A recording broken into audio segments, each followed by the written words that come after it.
What's up? It's your girl Ebonique. We're in Los Angeles and you're with Theorematic.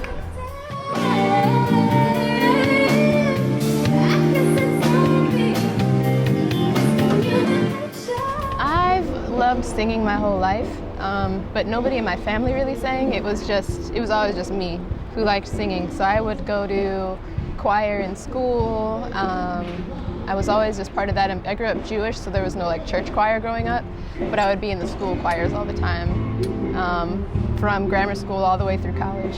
And then after I graduated college, I got like a regular job, but I felt like that was not like my life calling.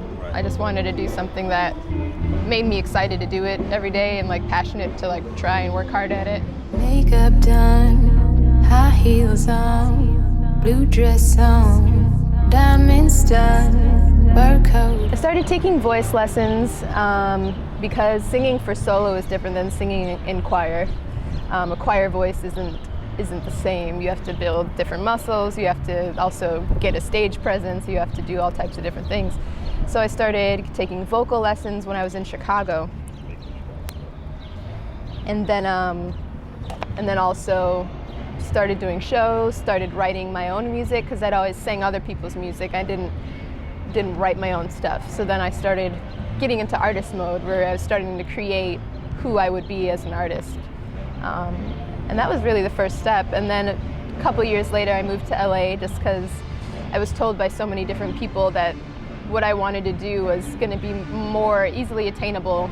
And easy is not really the correct word because it's not easy here either, but it's more attainable than it would have been in Chicago, just because the entertainment industry is there's more options and like opportunity out here.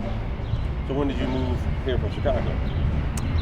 I think it was 2014, maybe 13. I've been here about 6 years, so I guess 13. Yeah. So has it been working out? We here. I mean, building bridges. What we doing? We building bridges. It's always a learning progress, like a learning slope. There's ups and downs. There's progression and regression. But it's always. I feel positive about what I do here. I'm able to do what I love. I'm able to do live performances and shows in front of people, share what I love in front of others.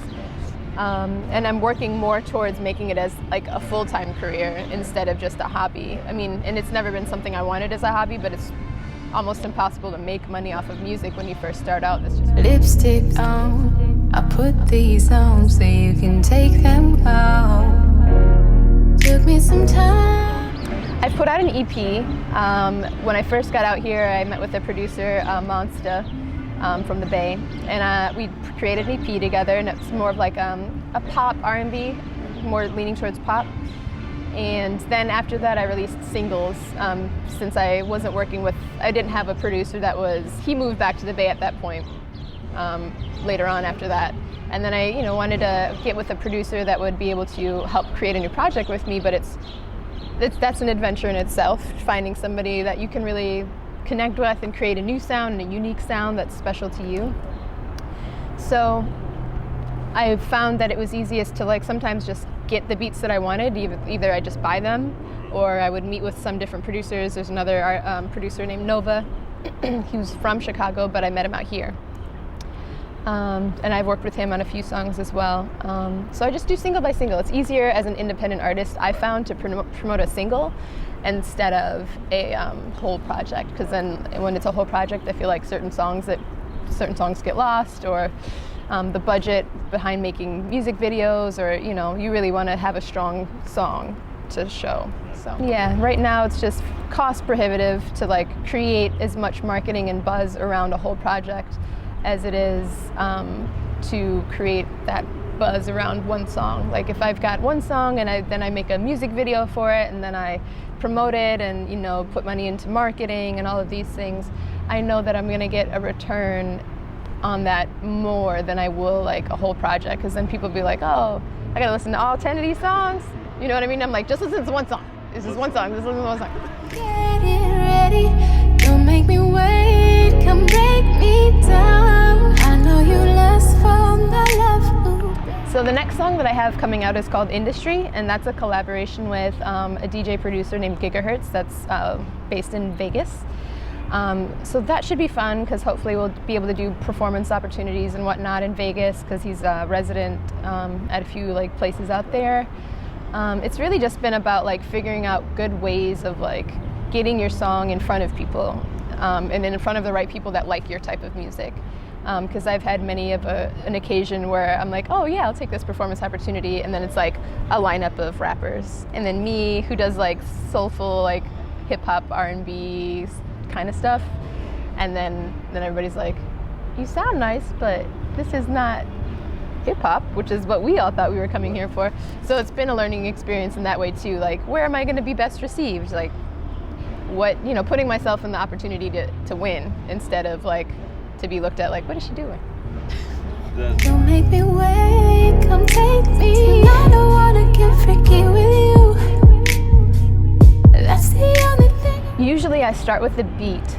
I've on a few occasions started with the lyrics first, where I'll like come up with lyrics and a melody at the same time, but more often I start with the beat, and then I come up with the melody, and then I come up with the words. That's 80% of the time my strategy. You have to be like in a certain type of space or mindset to make music, or it just hits you? Well, sometimes it just hits me, but I do have to be in a certain type of mindset, because when I'm not really feeling it, I just sit there and I'm like, I got nothing.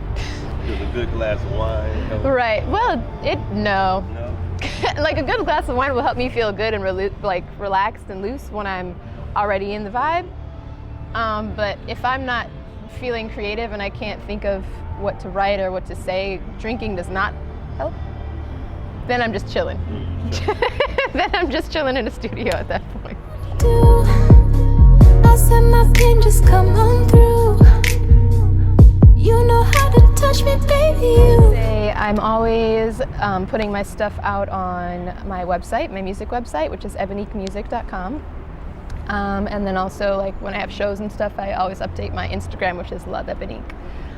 So yeah, if anybody is interested in checking out my stuff, I've got YouTube links, I've got all streaming links, I've got all that on my website.